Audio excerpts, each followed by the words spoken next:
All right, ladies and gentlemen, welcome to another episode of the Beyond Seven Figures podcast. So, my guest today is the first guest of its kind.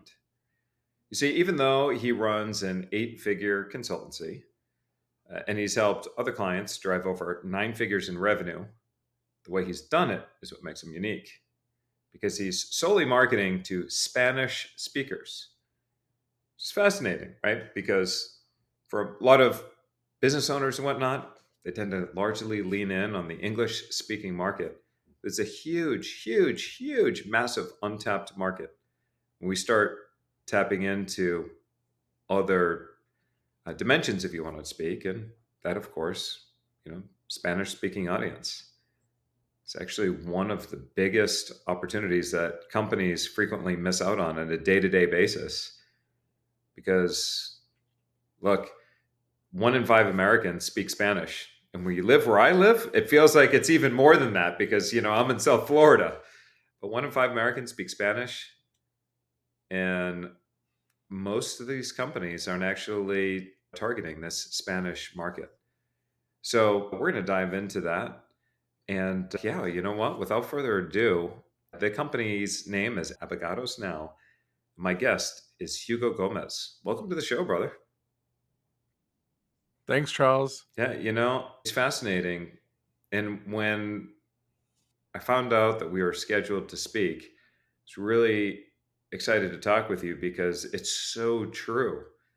Most marketers, especially US based entrepreneurs, they're just focused on hitting that English speaking market. But talk to me about sort of the Spanish market and why it would make sense to target the Spanish market, who it works for, who it doesn't work for. So I started Abogados Now, namely for attorneys, because that was the experience that I had in Yeah. legal marketing. Attorneys are always looking for more clients. That's why you see these attorneys on billboards everywhere, radio jingles, TV. Attorneys, particularly accident attorneys, are always looking for a way to get more market share.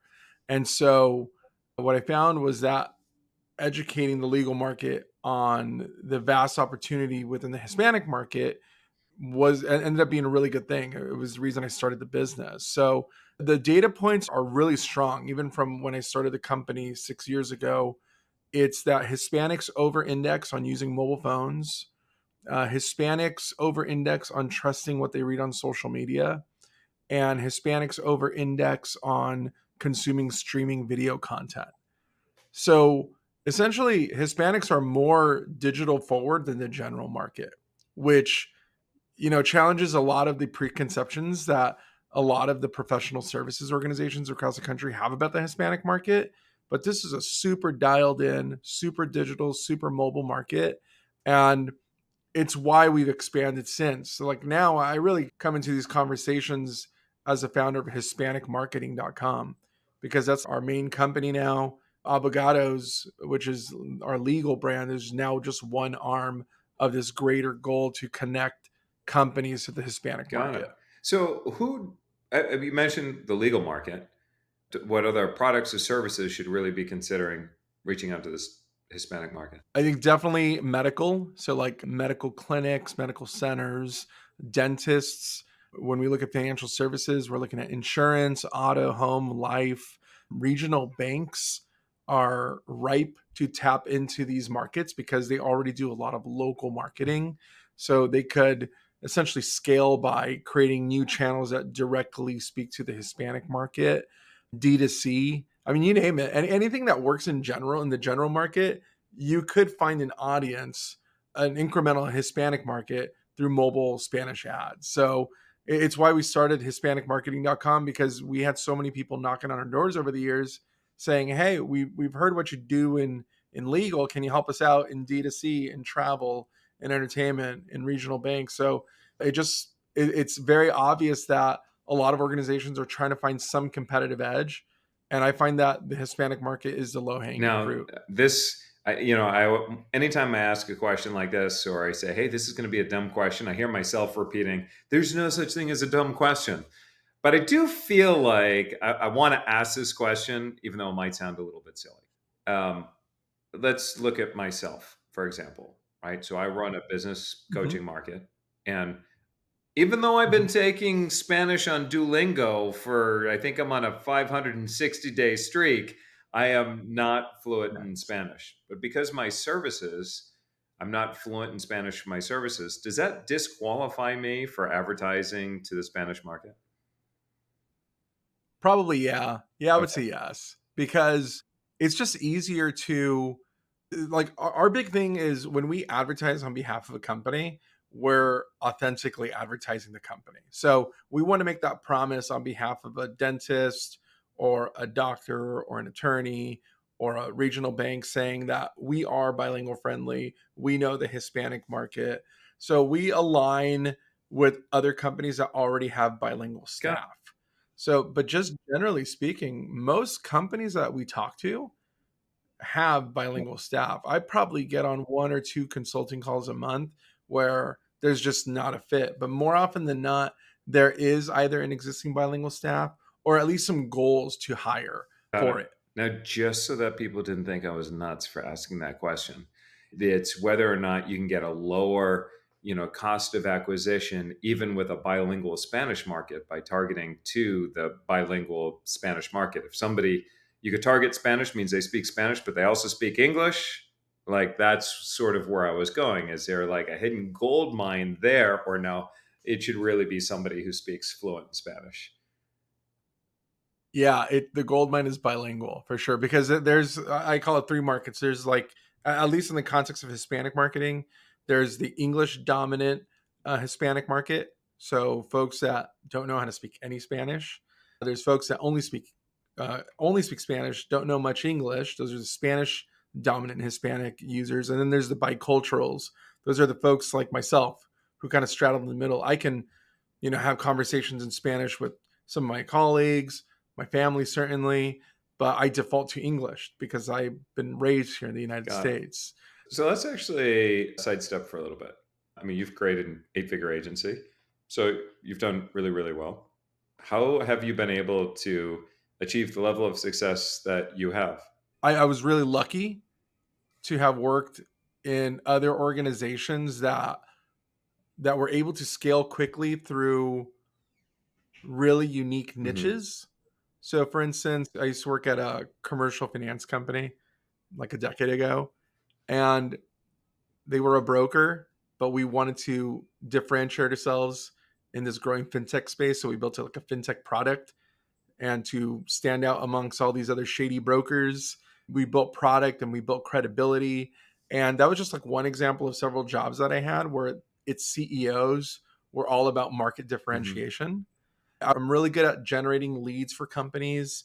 I'd like to work with lawyers and doctors and banks and all these other, kind of legacy industries. What can I bring to them that they haven't Mm. heard? And I really think it's just the novelty of it. I do have an altruistic view about providing value to the Hispanic community because a lot of these companies don't actively know how to market to them. So that's one part of it because I am an immigrant. But secondly, I see a massive business Yeah. opportunity. There's a bunch of businesses that see their neighborhoods changing. They see the demographics changing, and they don't know how to connect to them. So I find that a lot of the success is on that luck of exposure early in my career and just applying it to find my own niche, my own novelties for these So you brought up a companies. couple things worth repeating. Number one is that niche. It would have been a lot harder for you to just say, "Hey, we're an advertising agency." Right? I mean, now you're competing against every other agency out there. But then you created a specialty, and not only a specialty, but then there's a specialty within a specialty, right? Because it's like, well, specialty is Spanish, and then the specialty within the specialty is, we really are great with lawyers, we're really great with the medical professionals and so forth, and so it really helped you stand out.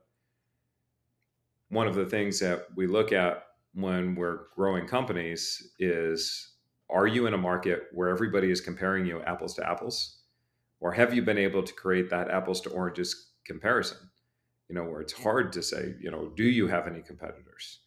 And that's when it makes it so much easier for you to grow when you're solving a problem. And in your prospect's mind, it's like, well, you're the only one I know who specializes in solving this problem. Specialization is important and for a number of different reasons. If you were to go to trends.google.com and you were to look up two different terms, one term best and one term cheap, and you're going to see that regardless of the economic situation, people more and more and more are looking for the best, the best, the best. They're not looking for Yeah. the cheapest. So if people are looking for the best, they're looking for the best because number one, having a result is important. But number two, in today's social media, ever connected world, they don't want to look like an idiot to their friends or colleagues or spouse, whatever, by saying, I made a bad decision. It's actually better for me to overpay for a good result and look like I'm a smart consumer than it is for me to spend a cheap amount of money and then hire somebody that didn't perform. And I look like an idiot. Yeah. Right? So it's like, so when we say, okay, in our consumer's mind, when it comes to what makes somebody the best, well, niching automatically defaults as saying, okay, if they're niche, then they must, they specialize in something. So, I mean, I will automatically assume that they have a solution. Now, that's one level. And then there's those other levels. So it's like, okay, I feel pretty good that Hugo is, he's got a niche and so forth. Now I might look at some reviews and see what are other people saying and testimonials and case studies. Okay, that makes me feel better. Then if you have any other third party endorsement, maybe there's press or so forth, like then that makes me feel better. Now I'm feeling pretty damn good that I'm making a smart decision. You and I spoke a little bit earlier, right before we went live, and we were talking about consumption and the consumption game and the content game specifically. When we talk about the content game alone, now we've discussed consumption drives conversion, but in your mind, how does that play into this whole notion of driving more sales, more leads, positioning you as the best? Yeah, I think it was a lot easier in the beginning to be, like one of one, in that legal Spanish niche in the early days. It was really easy to essentially sell that. But there is growth, like in the agency space, particularly, it's so saturated. And frankly, there are a lot of poor performing actors that have unfortunately soured the reputation that marketing Yeah, agencies have. So marketing agencies generally have to win on two fronts. It's, some kind of specialty. And then second, it's yeah, trust yeah. across the board. So to your point, the content is, I would say, almost, if not more important than having a sales Hmm. process. Because what we found is that we're able to generate more clients in our program the more we Hmm. publish. So I think with our B2B team, we've defined something like 60 different channels that we publish on regularly, if not daily, semi weekly. And I think that speaks a lot to what consumers need before they make a purchase. They need constant reinforcement of your message, your value, your specialty. It's not good enough just to be unique or to have some degree of credibility. You need to consistently reinforce that message through new content all the Yeah, time. And I'm a big believer in more is more with the content strategy and not really trying to pursue perfection. I think that's super yeah, overrated. It's just, document your company, get your company involved in the content creation, appear on programs like this, clip them up. It's just, I just find that more is more. And so, I think 60 lead channels or rather 60 content channels isn't enough. I still think that in this marketplace where it takes 30 touch points before a B2B consumer, makes a commitment, I think it should be yeah. triple that. So I'm a really big believer that it's only going to get harder. And because it's harder to stand out, you just need more volume. Like it's an inevitable law of physics for Let marketing. me ask you, when we jumped on this podcast, you said, hey, Charlie, you've really stepped up your content game. So what I'm curious is that, first of all, I appreciate the fact that you've acknowledged that. From seeing the content, how does that altered or adjusted or change whatever your perception of me? I'm just curious. I see the content mostly on Mhm. LinkedIn and Okay. email.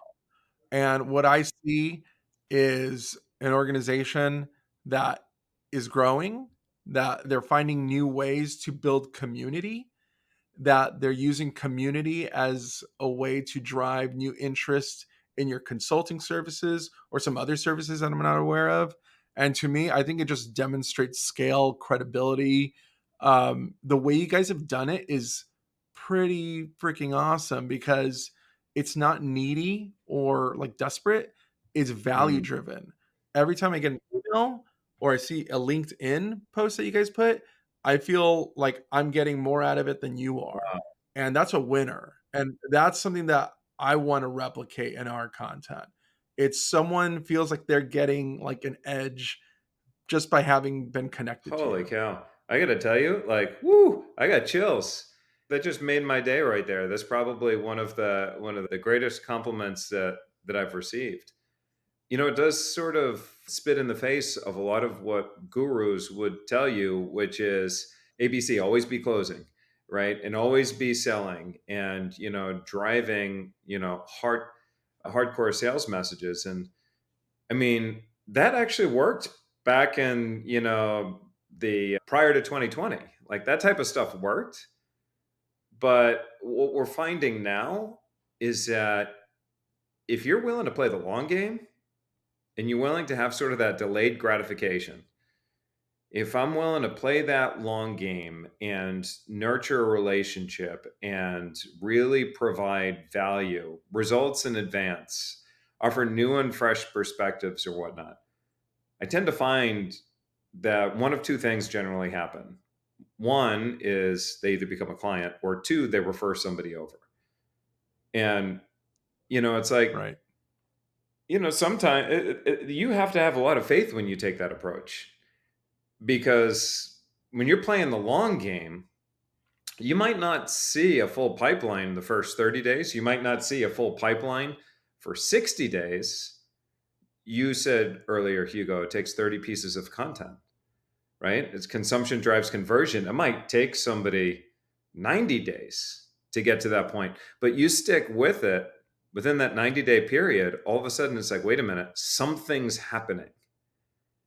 And you're going to get not just leads, but such high quality leads because you've gone through the effective phases of marketing. People all the time, they'll say things like, oh, I do marketing. It's like, you do marketing? Like, what the heck does I do marketing mean? And they're like, I do marketing. And it's like, marketing is a formula for how do you create, capture, and nurture demand. And putting out that content, you're doing all three. You're creating, you're capturing, and you're nurturing the demand so that by the time they come to you in the sales process, at that point, you're only qualifying. You're not necessarily having to sell.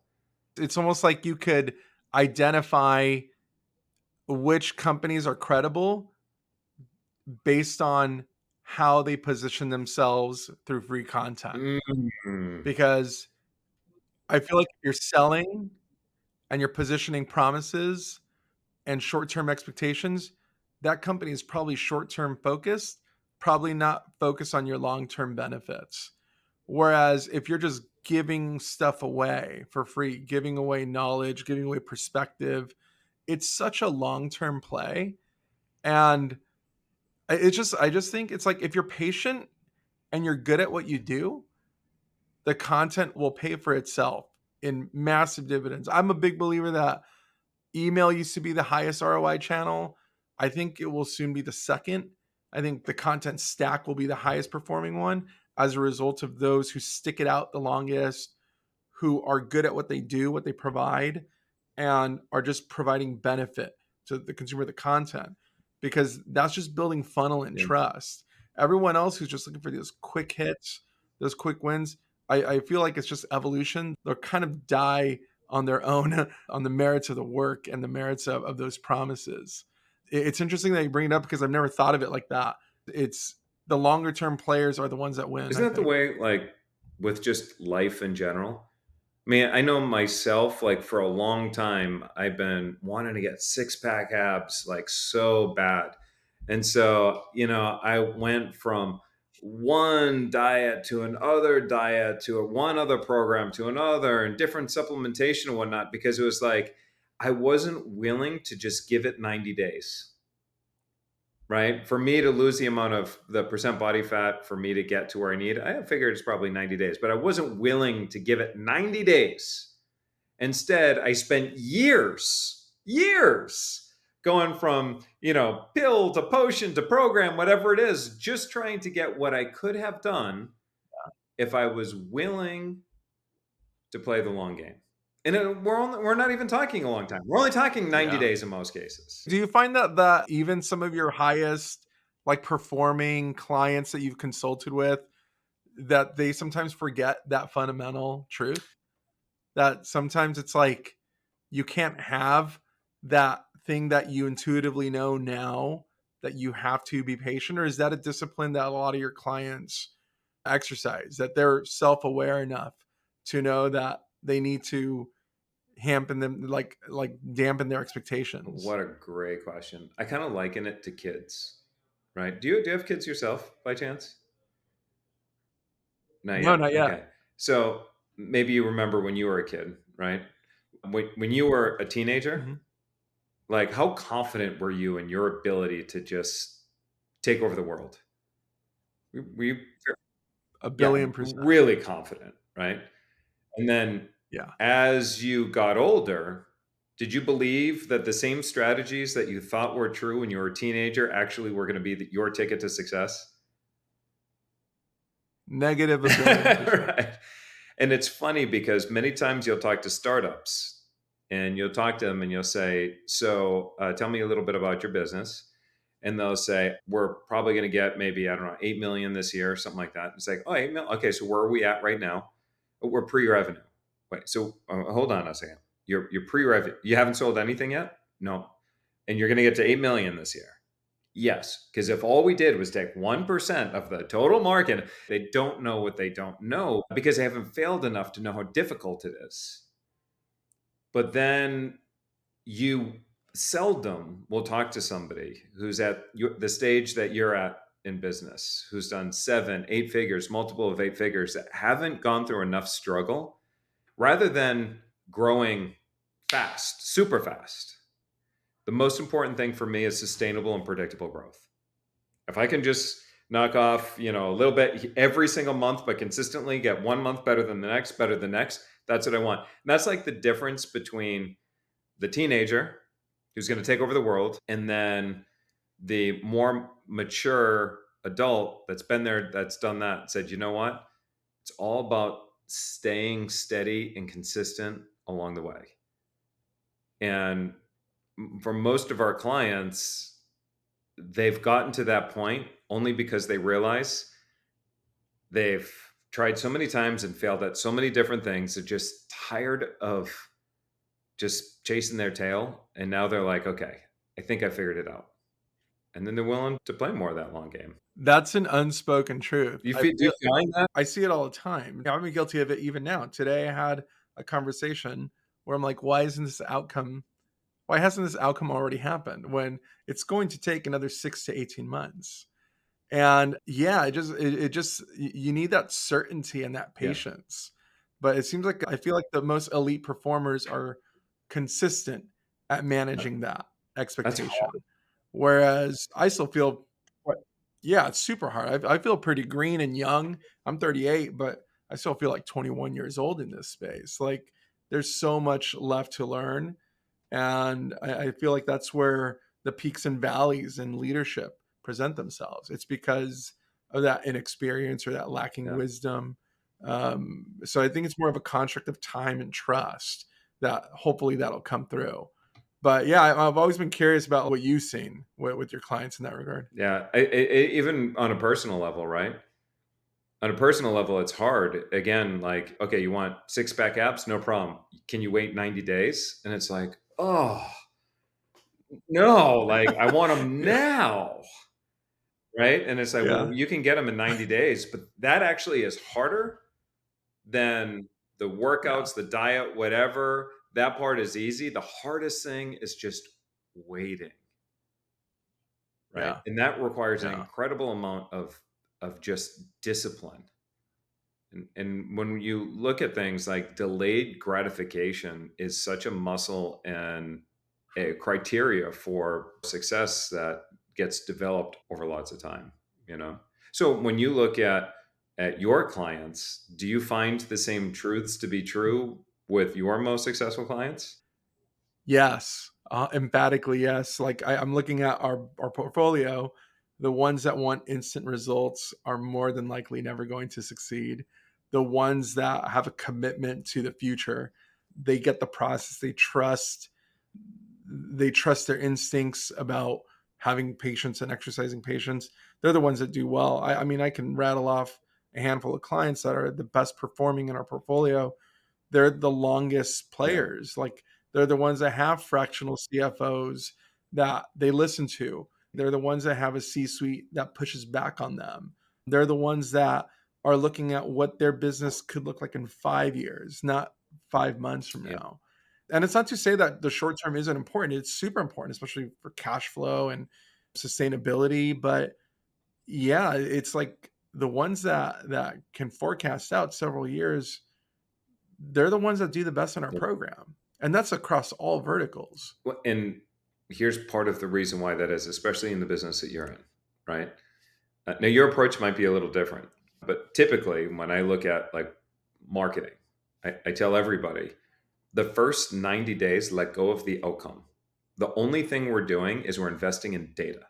First 90 days, we're investing in data and then nothing else. So let go of the outcome. You might make a whole heck of a lot of money or you might not. Obviously, the downside is controlled, but we're investing in data. The best performers by far, far, far and away, nothing even comes close. They're the positive deviants. They're the ones that get it. Because the power of data means the moment you see what's working, it's about saying, wait a minute, if this is what's working, and for every dollar we put in here, we're getting four back or five back or 20 back, whatever that is, it's like, okay, now let's just put more dollars there and let's put less dollars in the ones that aren't performing. And then all of a sudden they go and they start to experience this hockey stick type growth because they were willing to invest in data. I'm stealing that. Don't you see the same thing in your company? Yeah, it's there are things where we know short-term outcomes, like we're pretty certain about certain things. But when it comes to the unknown, new channels, 90 days is a That's right. baseline. It's like we set it and crossing our fingers that we're doing the right thing in that whole 90-day process, which is really like 60 days, business days. I find that's the best approach with Yeah. new channels. You got to give it time to marinate. I had one of our appointment setters try out a new list that we gave him for outbound calling. And, a week in, he said, "Oh man, this thing sucks." I'm like, "All right, let's take a look." I'm like, "You made 50 calls from this list. I want to have a feedback call once you've made Yeah. 1,500 calls. How about we revisit that?" And I think it just spoke to like the culture of like you got to let things like present themselves over time. It's not instantaneous. Instant feedback is usually pretty Yeah. wrong. You're spot on. It's funny. I'm so glad that you said that about your prospecting team and making sure they have that statistical significance and whatnot. It's actually interesting you talked about calling, right? Because you're going to get so many people back to like the teenager metaphor. So many people are cold calling doesn't work. Well, obviously it works for you. You see it all over LinkedIn. People are saying things like outbound is dead. And it's like, no, the Yeah. problem is your outbound strategy is dead because I can point Yeah. to endless amount of other people, including ourselves, where outbound is crushing it. So you're admitting to the public market that your outbound strategy is dead. But outbound is no more of a strategy than it is a category, right? It's like saying digital Right. marketing is dead. It's like, no. How many different options do people have in digital marketing? Ballpark. How many different options? 100, 100. right? So what they're saying is their Yeah. strategy, and probably thousands if you really thought about it, right? But their Yeah. strategy for digital marketing on their platform using that message is dead. Yeah. It's Oh, I yeah. know a guy. I didn't even know you could still do yellow page advertising. I didn't even know they were still around. But I know a guy Yeah. who's still making, I can't remember if it was 3 or 6 million, one of the two, on yellow page ads. I didn't even know they were still around, but people are still making money. Yeah. Yeah. It's why it's so true. Like, I'm always a little reluctant to believe anyone who speaks in those kind of absolutes, especially with Yeah. marketing, because if someone says something sucks, there's 10,000 other examples of people crushing it on Yeah. those channels. I'm a big believer in fundamentals. I think cold calling will always be Yeah. a thing for the Yeah. rest of time. It's just how you do it, the medium, the attitude approach to cultural changes that'll ebb and flow. But the outreach effort is always going to be there till Yeah. the end of time. And there was a point, in the last couple years where I concluded to our outreach or B2B team that we got too Mhm. cute, that we became like dashboard CMOs talking about analysis and predictions and theory and a lot of forecasting and a lot of just like Excel monkeying around. It was just nuts how far removed we got from the fundamentals. And it was actually some of our worst performing quarters when we were exercising, all those kind of widgets and dashboards. And at one point, I just saw, the writing on the wall. I said, none of this has anything to do with like talking to Yeah. people. We went several weeks and down this rabbit hole of like being dashboard CMOs. And I said, let's just stop everything we're doing, go back to hardcore cold calling, hardcore cold emailing. The metrics are pretty sound. Let's go back to Yeah. that. Let's go back to talking to people and marketing ourselves again. And going back to how we started the company. And I would like to take credit for that, but it was really because of a Zuckerberg article that I wrote in the Wall Street Wow. Journal, where he said that they were losing their way because of VR and they needed to go back to like the roots of how they started, how they had structured their organization. And when I read that and I said, oh man, we're kind of losing our way too, to kind of this dashboard world that we live in. And it was just a real good, timely kick in the ass to say, let's just go back to what worked and scale that. So that's why I'm a big believer in like fundamentals. Knocking on doors, probably not the best way to do it, but if you're, let's say your bank account goes to zero as a founder, right? One day you just wake up $0 in your bank account. You're totally broke. If you knock on some doors, you're Yeah. guaranteed to make money. Yeah. You're guaranteed.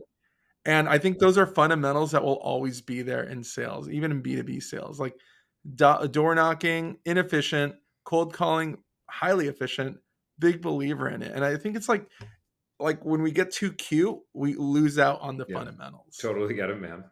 Awesome. So look, this is the Beyond Seven Figures podcast. What would you say is your biggest, best tip for companies who want to take their business beyond seven figures? Content. Content. Yeah. It's just the future of how people make decisions. I don't think people want to talk to other people anymore, which is why people text more than they call. I think people want to make decisions on their own. I think they want the content and the algorithm to give them all the answers. We're seeing it with the new version of GPT that came out Yeah. early this week. We just want the UI to tell us what Yeah. to do. I think this is where the world's going, where we want the UI to tell us what to do. So, what better way to connect to audience than through content? Oh, you just gave people a glimpse into the future because we see that in healthcare. People aren't willing to change their diet. Instead, they'll take a statin, right, to lower their cholesterol. We just talked about it in weight loss. People aren't willing to put down the pizza and go to the gym. They want to take, what is that new one now? That new injection? Is it Ozempic or something like that? Is that for weight loss? Keys, I So it's think. like they want to take the shot, right? So they're not willing to put down the pizza. They want to take the shot. And it's like in so many different areas in our life, when we look at it, if people are given an option to let something else do the work for them, whether it's do the thinking or maybe it's a chemical, a pill, potion to do the work for them, whatnot, they're going to gravitate more to that. But historically, just like what we talked about before, is that the advantage is always going to go to those people that zig while everybody else is zagging, right? And so you might find that yes, put it that people want other people to make all the decisions for them, but rather than you being the one to make all the decisions for them, you can actually put out the content that they see to make the right decisions. By content, your favorite platform right now, and I know there's many, but what's your favorite platform for putting out content? Email, Email. Got it. And your second favorite? Got it. LinkedIn. Awesome. And that seems to be Yeah. a very common thing. Email, LinkedIn. The third more common one is YouTube for a lot of people too. YouTube Shorts for us. Yeah. We're really bullish on short form video. So kind of like YouTube Shorts, Instagram Reels, TikTok, I kind of like Yeah. categorize into the same bucket. That algorithmic video feeding, I think that's where all content is going. It's all Awesome. algorithmic. Now, people want to learn about you and the companies that you own. Where do we send them? Got it. Hispanicmarketing.com. So that's hispanicmarketing.com.